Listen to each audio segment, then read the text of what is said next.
ಹುಣ್ಣಿಮೆಯ ಇಂದಿನ ಶುಕ್ರವಾರ ವರಮಹಾಲಕ್ಷ್ಮಿ ಹಬ್ಬವನ್ನು ಮಾಡ್ತೀವಿ. ಈ ಪೂಜೆಯನ್ನು ಹೆಣ್ಮಕ್ಳು ಮುತ್ತೈದೆಯರು ಮಾಡ್ತೀವಿ. ಈ ಪೂಜೆಯನ್ನು ಮಾಡೋದ್ರಿಂದ ನಮಗೆ ಮನೆಯಲ್ಲಿ ಸಕಲ ಸಂಪತ್ತು, ಸೌಭಾಗ್ಯ, ಐಶ್ವರ್ಯ, ಸಂತಾನ ಪ್ರತಿಯೊಂದು ನಮಗೆ ಶುಭವಾಗಲಿ ಅಂತ ಅಂದ್ಕೊಂಡು ಮನೆಗೆಲ್ಲ ಒಳ್ಳೆಯದಾಗಲಿ ಅಂತ ಪೂಜೆ ಮಾಡ್ತೀವಿ. ಆದರೆ ಕೆಲವೊಬ್ಬರು ಎಷ್ಟೇ ಪೂಜೆ ಮಾಡಿದ್ರೂ ಅಭಿವೃದ್ಧಿ ಆಗ್ತಾ ಇರಲ್ಲ. ಮತ್ತು ಕಲಶಕ್ಕೆ ಏನು ಹಾಕಬೇಕು, ಯಾವ ರೀತಿ ಪೂಜೆ ಮಾಡಬೇಕು, ನಮ್ಗೆ ಅಭಿವೃದ್ಧಿ ಆಗ್ತಾ ಇಲ್ಲ ಅಂದರೆ ನಾವು ಮಾಡ್ತಾ ಇರೋ ತಪ್ಪು ಏನು, ಯಾವ ರೀತಿ ಪೂಜೆ ಮಾಡಬೇಕು ಅಂತ ಈ ವಿಡಿಯೋದಲ್ಲಿ ತಿಳಿಸ್ಕೊಡ್ತೀನಿ. ಅದಕ್ಕೂ ಮುಂಚೆ ಯಾರು ನನ್ನ ಚಾನಲ್ನ ಸಬ್ಸ್ಕ್ರೈಬ್ ಮಾಡದೆ ನೋಡ್ತಾ ಇದ್ದಾರೆ ಅವರು ಸಬ್ಸ್ಕ್ರೈಬ್ ಮಾಡ್ಕೊಳ್ಳಿ. ಹಾಗೆ ವಿಡಿಯೋಗೆ ಒಂದು ಲೈಕ್ ಮಾಡಿ ಮತ್ತು ಓಂ ವರಮಹಾಲಕ್ಷ್ಮಿಯೇ ನಮಃ ಅಂತ ಕಮೆಂಟ್ ಮುಖಾಂತರ ತಿಳಿಸಿ. ಬನ್ನಿ ಫಸ್ಟು ಏನು ತಪ್ಪು ಮಾಡ್ತಾ ಇರೋದು ಅಂತ ಹೇಳ್ತೀನಿ. ನಾವು ಪ್ರತಿಯೊಂದು ಪೂಜೆ ಮಾಡಬೇಕಾದ್ರೆ ನಮ್ಮ ಮನೆಯಲ್ಲಿ ಅಂದರೆ ಹಿರಿಯರು ನಡೆಸ್ಕೊಂಡು ಬಂದಿದ್ದಾರಾ ಇಲ್ವಾ ಅಂತ ತಿಳ್ಕೊಬೇಕು. ಕೆಲವೊಬ್ಬರು ಮದುವೆ ಆಗಿರ್ತಾರೆ, ಸ್ವಲ್ಪ ವರ್ಷ ಆದಮೇಲೆ ವರಮಹಾಲಕ್ಷ್ಮಿ ಪೂಜೆ ಎಲ್ಲ ಮಾಡ್ತಾ ಇದ್ದಾರೆ ಅಂತ ಮಾಡ್ತಿರ್ತಾರೆ. ಆದರೆ ನಮ್ಮ ಮನೆಯಲ್ಲಿ ಕಲಶ ಇಡುವಂಥ ಇದೆಯಾ, ಕಲಶ ಇಡ್ತಾರಾ ಅಂತ ಕೇಳಿಕೊಂಡು ಮಾಡಬೇಕು. ಈಗ ನಮ್ಮ ಮನೆಯಲ್ಲೇ ಕಲಶ ಕೂಡ ಇಡಲ್ಲ. ಹಾಗಾಗಿ ನಾವು ಪಾವಿಗೆ ಅಕ್ಕಿಯನ್ನು ತುಂಬಿ ಅದ್ರ ಮೇಲೆ ದಾಳಿಂಬೆ ಕಾಯಿನ ಕೂರಿಸಿ, ದಾಳಿಂಬೆ ಹಣ್ಣನ್ನು ಇಡಲ್ಲ, ದಾಳಿಂಬೆ ಕಾಯನ್ನು ಇಟ್ಟು ಅದನ್ನೇ ವರಮಹಾಲಕ್ಷ್ಮಿ ಅಂತ ಪೂಜೆ ಮಾಡ್ತೀವಿ. ಹಾಗೆ ಎಷ್ಟೋ ಮನೆಗಳಲ್ಲಿ ಕಳಶ ಇಡುವ ಸಂಪ್ರದಾಯ ಇರಲ್ಲ. ಇನ್ನು ಕೆಲವೊಬ್ಬರು ಮನೆಯಲ್ಲಿ ಕಳಶ ಇಡೋ ಸಂಪ್ರದಾಯ ಇರುತ್ತೆ. ಕಳಶ ಇಡೋ ಸಂಪ್ರದಾಯ ಇರುವಂಥ ಮನೆಯಲ್ಲಿ ಮಾತ್ರ ಕಳಶ ಇಟ್ಟು ಪೂಜೆ ಮಾಡಬೇಕಾಗಿರುತ್ತೆ. ಅಕಸ್ಮಾತ್ ನೀವು ಶುರು ಮಾಡಿಬಿಟ್ಟಿದ್ರೆ ಮಾಡ್ಕೊಂಡು ಹೋಗಿ, ಇನ್ನೂ ಶುರು ಮಾಡಿಲ್ಲ ಈಗ ಮಾಡಬೇಕು ಅಂತಿದ್ರೆ ಮನೆಯಲ್ಲಿ ವಿಚಾರಿಸಿ, ಹಿರಿಯರು ಮಾಡ್ತಿದ್ರಾ ಇಲ್ವಾ ಕೇಳಿ, ಮಾಡ್ಬೋದಾ ಅಂತ ಕೇಳಿಕೊಂಡು ವಿಚಾರಿಸ್ಕೊಂಡು ಶುರು ಮಾಡೋದು ಒಳ್ಳೆಯದು. ಅದು ಕಲಶ ಇಡದೇ ಇರೋರು ಇಟ್ಟು ಪೂಜೆ ಮಾಡಿದ್ರೆ ಅದು ಕೂಡ ಒಳ್ಳೆಯದಾಗಲ್ಲ. ಇನ್ನು ಇಟ್ಟು ಪೂಜೆ ಮಾಡ್ತಾ ಇರೋರು ಮೊದಲನೇದಾಗಿ ಕೆಳಗಡೆ ನೆಲದ ಮೇಲೆ ಮೊದಲು ಅಷ್ಟದಳ ಪದ್ಮ ಇರೋ ರಂಗೋಲಿನ ಹಾಕಬೇಕು. ಆಮೇಲೆ ಅದ್ರ ಒಂದು ತಟ್ಟೆ ಹಾಗೆ ಇಟ್ಟು ಅದ್ರ ಮೇಲೆ ಅಕ್ಕಿ ಹಾಕಿ ಆಮೇಲೆ ಕಲಶ ಇಟ್ಟು ಅದನ್ನು ಪ್ರತಿಷ್ಠಾಪನೆ ಮಾಡಬೇಕು. ಅದಕ್ಕೆ ಅರಿಶಿನ, ಕುಂಕುಮ, ಅಕ್ಷತೆ, 1 ಅಡಿಕೆ, 3 ದ್ರಾಕ್ಷಿ, 3 ಗೋಡಂಬಿ, 3 ಬಾದಾಮಿ, ಅರಿಶಿನದ ಕೊಂಬು, ಕೆಂಪು, ಚಿನ್ನ ಅಥವಾ ಬೆಳ್ಳಿ ಅದು ಯಾವುದಾದ್ರೂ ಒಂದು ವಸ್ತು. ಅಕಸ್ಮಾತ್ ನೀವು ಯೂಸ್ ಮಾಡ್ತಾ ಇರೋದಾದರೆ ನೀಟಾಗಿ ತೊಳೆದು ಅರಿಶಿನದಲ್ಲಿ ಇಟ್ಟು ಸ್ವಲ್ಪ ಹೊತ್ತು ಅರಿಶಿನದ ನೀರು ಹಾಕಿ ಇಟ್ಟು ಅದರಲ್ಲಿ ಸ್ವಲ್ಪ ಹೊತ್ತಿಟ್ಟು ತೊಳೆದು ಆನಂತರ ಪೂಜೆಗೆ ಇಡಿ. ಮತ್ತು 3 ಕಮಲದ ಬೀಜ, 3 ಬಾದಾಮಿ, 3 ಗೋಮತಿ ಚಕ್ರ, 3 ಲವಂಗ, 3 ಕವಡೆ ಮತ್ತು ಲಾವಂಚದ ಬೇರು, 3 ಏಲಕ್ಕಿ, 3 ಗುಲಗಂಜಿ ಹಾಕಿ ಕಲಶದೊಳಗಡೆ ಹಾಕಬೇಕು. ಅಕಸ್ಮಾತ್ ನೀವು ಕಲಶದೊಳಗಡೆ ನೀರೊಳಗಡೆ ಹಾಕೋದು ನೀವು ಮಾರನೇ ದಿನ ತೆಗಿಯಲ್ಲ ಅನ್ನೋರು ಈ ತಿನ್ನುವಂಥ ವಸ್ತುಗಳು ಅಂದರೆ ಬಾದಾಮಿ, ದ್ರಾಕ್ಷಿ, ಗೋಡಂಬಿ ಏನಿರುತ್ತೆ ಅದನ್ನು ಅಕ್ಕಿ ಮೇಲೆ ಇಟ್ಟು ಪೂಜೆ ಮಾಡ್ಬೋದು. ಯಾಕಂದರೆ ಇದನ್ನು ವೇಸ್ಟ್ ಮಾಡಬಾರ್ದು. ನೀರಿನೊಳಗೆ ಹಾಕಿದಾಗ ಅದು 2 ದಿನ ಇಟ್ಟರೆ ಏನಾಗುತ್ತೆ, ಅದು ಸ್ಮೆಲ್ ಬರುತ್ತೆ, ಅದನ್ನು ವೇಸ್ಟ್ ಮಾಡ್ತೀವಿ. ಹಾಗಾಗಿ ನೀರನ್ನು ವೇಸ್ಟ್ ಮಾಡಬಾರ್ದು. ಅದನ್ನು ಪ್ರಸಾದವಾಗಿ ನಾವು ಅಕ್ಕಿ ಜೊತೆ ಇಟ್ಟು ಅದರಲ್ಲಿ ಏನಾದರೂ ಸಿಹಿ ಅಡುಗೆನ ಮಾಡ್ಕೋಬೇಕು. ಅಕ್ಕಿ, ಕಾಯಿ ಇದನ್ನೆಲ್ಲ ಸಿಹಿ ಅಡುಗೆಗೆ ಉಪಯೋಗಿಸ್ತೀವಲ್ಲ ಅದಕ್ಕೆ ಹಾಕಿ ಪೂಜೆ ಮಾಡಬೇಕು. ಈ ರೀತಿ ಮಾಡೋದ್ರಿಂದ ಸಮೃದ್ಧಿ ಸಂಪತ್ತು ಬರುತ್ತೆ. ಇಷ್ಟೇ ಅಲ್ಲ, ಇದಕ್ಕೆ ನಾವು ಆಮೇಲೆ ಬಾಗಿನ ಕೊಡ್ತೀವಿ, ಬಂದವರಿಗೆ ಕುಂಕುಮ ಬಾಗಿನ ಎಲ್ಲ ಕೊಡ್ತೀವಿ. ಆ ಕುಂಕುಮ ಬಾಗಿನ ಕೊಡಬೇಕು ಅಂದರೆ ನಾವು ಸಾಲ ಮಾಡಿ ಮಾಡಬಾರ್ದು. ಇದನ್ನು ಕೆಲವೊಬ್ರು ಏನು ಮಾಡ್ತಾರಪ್ಪ ಅಂದರೆ ತುಂಬ ಎಲ್ಲ ಗ್ರ್ಯಾಂಡಾಗಿ ಮಾಡ್ತಾ ಇದ್ದಾರೆ, ನಾವು ಗ್ರ್ಯಾಂಡಾಗಿ ಮಾಡಬೇಕು ಅಂತ ಬೇರೆಯವ್ರ ಹತ್ರ ಸಾಲ ತಂದು ಮಾಡ್ತೀವಿ. ನಾವು ಸಾಲ ತಂದು ಮಾಡಿದ್ರೆ ನಮಗೆ ಸಾಲನೇ ಹೆಚ್ಚುತ್ತೆ. ಅದರ ಬದಲು ಈ ವರ್ಷದಿಂದ ಶುರು ಮಾಡ್ಕೊಳ್ಳಿ.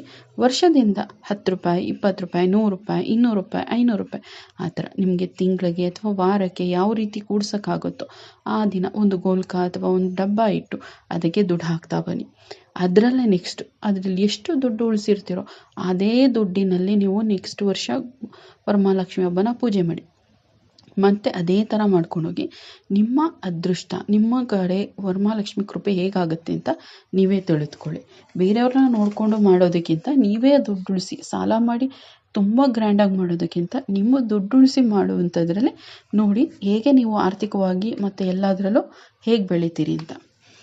ಹಾಗೆ ಈ ಇಟ್ಟಿರೋ ನೀರನ್ನು ನೀವು ಕಲಶ ಎಲ್ಲ ತೆಗೆದ ಮೇಲೆ ಅದನ್ನು ಮನೆಯವರೆಲ್ಲ ತೀರ್ಥ ರೂಪದಲ್ಲಿ ತಗೋಬೇಕು ಮತ್ತು ಮನೆಗೆಲ್ಲ ಸ್ವಲ್ಪ ಸಿಂಪಡಿಸಬೇಕು ತೀರ್ಥ ಹರಿಸಿದಾಗೆ.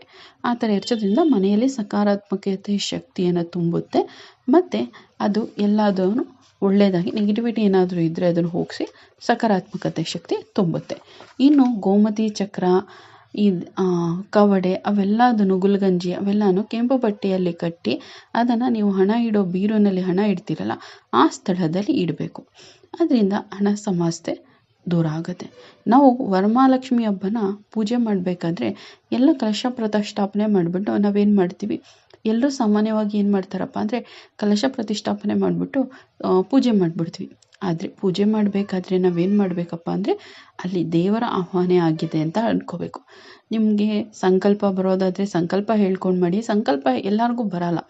ಹಾಗಾಗಿ ಅವರು ನೀವು ನಾರ್ಮಲಾಗಿ ಈಗ ಹೇಗೆ ಕೇಳ್ಕೊತಿರೋ ಹಾಗೆ, ದೇವ್ರೆ ನೀನು ವರಮಹಾಲಕ್ಷ್ಮಿ ಬಂದಿದೆಯಾ ಅಂತ ಅಂದ್ಕೊಂಡಿದ್ದೀನಿ, ಬಂದು ನಮ್ಮ ಮನೆಯಲ್ಲಿ ನೆಲೆಸಿ ಇವತ್ತು ನನ್ನ ಪೂಜೆಯನ್ನು ಸ್ವೀಕರಿಸಿ ನನಗೆ ಆಶೀರ್ವಾದ ಮಾಡಮ್ಮ ಅಂತ ಕೇಳ್ಕೋಬೇಕು. ಮತ್ತು ವರಮಹಾಲಕ್ಷ್ಮಿ ಹಬ್ಬದಲ್ಲಿ ಈ ವರಮಹಾಲಕ್ಷ್ಮಿ ಒಬ್ಬರನ್ನೇ ಕಡಿಬಾರ್ದು. ಇಲ್ಲಿ ಇನ್ನೂ 8 ಥರ ಲಕ್ಷ್ಮಿಯರಿದ್ದಾರೆ, ಅವರನ್ನು ಕೂಡ ಆಹ್ವಾನಿಸಬೇಕು. ಯಾಕೆ ಅಂದರೆ ಮೊದಲನೇದಾಗಿ ಆದಿಲಕ್ಷ್ಮಿನ ಕರಿಬೇಕು. ಆದಿಲಕ್ಷ್ಮಿ ಕೆಲಸ ಕಾರ್ಯಗಳಲ್ಲಿರುವಂಥ ವಿಘ್ನಗಳನ್ನ ಅಡಚಣೆಗಳನ್ನ ದೂರ ಮಾಡ್ತಾಳೆ. ಎರಡನೇದಾಗಿ ಧನಲಕ್ಷ್ಮಿಯನ್ನು ಆಹ್ವಾನ ಮಾಡಬೇಕು. ಅವರು ಹಣಕಾಸಿನ ತೊಂದರೆಯನ್ನು ದೂರ ಮಾಡ್ತಾಳೆ. ನೆಕ್ಸ್ಟ್ ಮೂರನೆಯದಾಗಿ ಧಾನ್ಯಲಕ್ಷ್ಮಿಯನ್ನು ಕರಿಬೇಕು. ಧಾನ್ಯಲಕ್ಷ್ಮಿ ಮನೆಯಲ್ಲಿ ಧಾನ್ಯದ ಕೊರತೆ ಆಗದೇ ಇರೋ ರೀತಿ ನೋಡ್ಕೋತಾರೆ. ಇನ್ನು ಗಜಲಕ್ಷ್ಮಿಯನ್ನು ಕರೆದ್ರೆ ಮನೆಯಲ್ಲಿ ಯಾವುದಾದ್ರೂ ಸಾಕು ಪ್ರಾಣಿಗಳಿದ್ರೆ ಅವುಗಳಿಗೆ ಏನೂ ತೊಂದರೆ ಆಗದಂತೆ ನೋಡ್ಕೋತಾಳೆ. ಇನ್ನು ಸಂತಾನ ಲಕ್ಷ್ಮಿಯನ್ನು ಕರಿಬೇಕು. ಐದನೇದಾಗಿ ಸಂತಾನ ಲಕ್ಷ್ಮಿ ಮನೆಯಲ್ಲಿರೋ ಸಾಕು ಪ್ರಾಣಿಗಳಿರೋದು ಮನೆಯವ್ರಿಗಾಗಿರ್ಬೋದು, ಯಾವುದೇ ರೀತಿ ಸಂತಾನ ಆಗೋದಕ್ಕೆ ಮತ್ತು ಸಂತಾನಗಳಿಗೆ ಯಾವುದಾದ್ರೂ ತೊಂದರೆ ಆಗ್ತಾಯಿದೆ ಅದನ್ನೆಲ್ಲ ನಿವಾರಣೆ ಮಾಡ್ತಾಳೆ. ಮತ್ತು ಆರನೇದಾಗಿ ಧೈರ್ಯಲಕ್ಷ್ಮಿನ ಕರಿಬೇಕು. ಧೈರ್ಯಲಕ್ಷ್ಮಿ ಅಂದರೆ ನಮಗೆ ಎಲ್ಲ ಕೆಲಸಗಳಲ್ಲೂ ಧೈರ್ಯ ಬರುವಂಥದ್ದು. ಯಾವುದೇ ಕೆಲಸ ಮಾಡಬೇಕಾದ್ರೂ ಕೆಲವೊಬ್ಬರಿಗೆ ಹಿಂದೇಟಾಗ್ತಾ ಇರ್ತಾರೆ. ಆ ಧೈರ್ಯಲಕ್ಷ್ಮಿಯನ್ನು ಆಹ್ವಾನ ಮಾಡೋದ್ರಿಂದ ನಮಗೆ ಆತ್ಮವಿಶ್ವಾಸ ಹೆಚ್ಚಿ ಧೈರ್ಯವಾಗಿ ಕೆಲವೊಂದು ಕೆಲಸಗಳನ್ನ ಮಾಡುವ ಕಡೆ ಗಮನ ಬರುತ್ತೆ ಅಂತ ಹೇಳ್ತಾರೆ. ಇನ್ನು 7ನೇದಾಗಿ ವಿಜಯಲಕ್ಷ್ಮಿನ ಕರಿಬೇಕು. ವಿಜಯಲಕ್ಷ್ಮಿ ಅಂತ ಹೆಸರೇ ಹೇಳೋದಾಗಿ ಎಲ್ಲ ಕಾರ್ಯಗಳು ಯಶಸ್ಸನ್ನು ದೊರಕಿಸಿಕೊಡುತ್ತೆ. ಇನ್ನು 8ನೇದಾಗಿ ಐಶ್ವರ್ಯಲಕ್ಷ್ಮಿ. ಐಶ್ವರ್ಯಲಕ್ಷ್ಮಿ ಅಂದರೆ ಗೊತ್ತು ಎಲ್ಲರಿಗೂ, ಸಂಪತ್ತಿನ ಲಕ್ಷ್ಮಿ ಅಂತ. ಈ ಲಕ್ಷ್ಮಿಯನ್ನು ಕರೆಯೋದ್ರಿಂದ ಮನೆಯಲ್ಲಿ ಸಂಪತ್ತಿನ ಕೊರತೆ ಆಗದೆ ಇರೋ ರೀತಿ ನೋಡ್ಕೋತಾರೆ. ಇನ್ನು 9ನೇದಾಗಿ ಈ 8 ಲಕ್ಷ್ಮಿಯರ ಗಿಂತ ಹೆಚ್ಚಾಗಿರೋದು ವರಮಹಾಲಕ್ಷ್ಮಿಯನ್ನು 9ನೇದಾಗಿ ಆಹ್ವಾನಿಸಬೇಕು. ಈ ವರಮಹಾಲಕ್ಷ್ಮಿ ಅಂದರೆ ಎಲ್ಲ ರೀತಿಯ ವರ ಕೊಡುವಂಥ ದೊಡ್ಡ ಲಕ್ಷ್ಮಿ ಆಗಿರ್ತಾಳೆ. ನೆಕ್ಸ್ಟ್ 9ನೇದಾಗಿ ವರಮಹಾಲಕ್ಷ್ಮಿಯನ್ನು ಆಹ್ವಾನಿಸಿ, ತಾಯಿ ನೀನು ಬಂದು ನನ್ನ ಪೂಜೆಯನ್ನು ಸ್ವೀಕರಿಸಿ, ನಾನೇನಾದರೂ ತಪ್ಪು ಮಾಡಿದರೆ ಅದನ್ನು ಕ್ಷಮಿಸಿ ನನಗೆ ಆಶೀರ್ವಾದ ಮಾಡಮ್ಮ ಅಂತ ಕೇಳ್ಕೋಬೇಕು. ಯಾಕಂದರೆ ನಾವು ಪೂಜೆ ಮಾಡಬೇಕಾದ್ರೆ ಮಧ್ಯೆ ಮಧ್ಯೆ ಮಂತ್ರ ಹೇಳಬೇಕಾದ್ರೆ ತಪ್ಪು ಮಾಡಿರ್ತೀವಿ ಅಥವಾ ಪೂಜೆಯಲ್ಲಿ ಆ ಕಡೆ ಈ ಕಡೆ ಗಮನ ಕೊಟ್ಟಿರ್ತೀವಿ. ಅದನ್ನೆಲ್ಲ ಮೊದಲೇ ಕ್ಷಮೆ ಕೇಳಿಕೊಂಡು, ತಾಯಿ ದಯವಿಟ್ಟು ನಾವೇನೇ ತಪ್ಪು ಮಾಡಿದರೂ ನೀನು ಹೊಟ್ಟೆ ಹಾಕ್ಕೊಂಡು ನನ್ನ ಪೂಜೆಯನ್ನು ಸ್ವೀಕರಿಸಿ ನಮ್ಮ ಮನೆಗೆ ನಮ್ಮ ಮನೇಲಿರೋರಿಗೆಲ್ಲರಿಗೂ ಆಶೀರ್ವಾದ ಮಾಡಮ್ಮ ಅಂತ ಕೇಳಿಕೊಂಡು ಪೂಜೆಯನ್ನು ಮಾಡಬೇಕು. ಇನ್ನು ಪೂಜೆ ಮಾಡೋದಕ್ಕೆ ರಾಹುಕಾಲ ಬಿಟ್ಟು ಮಿಕ್ಕಿದ ಕಾಲದಲ್ಲಿ ಮಾಡ್ಬೋದು. ಅದೃಷ್ಟದ ಟೈಮ್ ಅಂದರೆ ಬೆಳಿಗ್ಗೆ 6:30 7:30 ಒಳಗಡೆ ಕೂರಿಸಿದ್ರೆ ತುಂಬ ಒಳ್ಳೆಯದು. ಇನ್ನು ಈ ವರಮಹಾಲಕ್ಷ್ಮಿಯಲ್ಲಿ ಆ 8 ಥರ ಲಕ್ಷ್ಮಿಯನ್ನು ಪೂಜೆ ಮಾಡಬೇಕು ಅಂತಂದರೆ ಅದ್ರ ಬಗ್ಗೆ ಇನ್ನೊಂದು ವಿಡಿಯೋದಲ್ಲಿ ಕತೆ ಮೂಲಕ ತಿಳಿಸ್ಕೊಡ್ತೀನಿ. ಅದನ್ನು ಎಲ್ಲಿರ್ತಾರೆ, ಯಾವ ಲಕ್ಷ್ಮಿಗೆ ಯಾವುದನ್ನು ಎಲ್ಲಿ ಪೂಜೆ ಮಾಡಿದ್ರೆ ಆ ಲಕ್ಷ್ಮಿ ಒಲಿತಾಳೆ ಅನ್ನೋದನ್ನು ಮುಂದಿನ ವಿಡಿಯೋದಲ್ಲಿ ತಿಳಿಸ್ಕೊಡ್ತೀನಿ. ಅಲ್ಲಿ ತನಕ ಈ ವಿಡಿಯೋ ಕೇಳಿದ್ದಕ್ಕಾಗಿ ಧನ್ಯವಾದಗಳು. ಈ ವಿಡಿಯೋ ಇಷ್ಟ ಆಗಿದ್ದರೆ ಲೈಕ್ ಮಾಡಿ, ಹಾಗೆ ನನ್ನ ಚಾನಲ್ ಇನ್ನು ಯಾರು ಸಬ್ಸ್ಕ್ರೈಬ್ ಮಾಡದೆ ನೋಡ್ತಾ ಇರೋರು ಸಬ್ಸ್ಕ್ರೈಬ್ ಮಾಡ್ಕೊಳ್ಳಿ. ಹಾಗೆ ಓಂ ವರಮಹಾಲಕ್ಷ್ಮಿಯೇ ನಮಃ ಅಂತ ಕಮೆಂಟ್ ಮುಖಾಂತರ ತಿಳಿಸಿ. ಈ ವಿಡಿಯೋ ಏನು ಅನ್ನಿಸ್ತು ಅಂತ ಕಮೆಂಟ್ ಮುಖಾಂತರ ತಿಳಿಸಿ. ಮುಂದಿನ ವಿಡಿಯೋದಲ್ಲಿ ಸಿಗೋಣ. ಕೇಳಿದ್ದಕ್ಕಾಗಿ ಧನ್ಯವಾದಗಳು.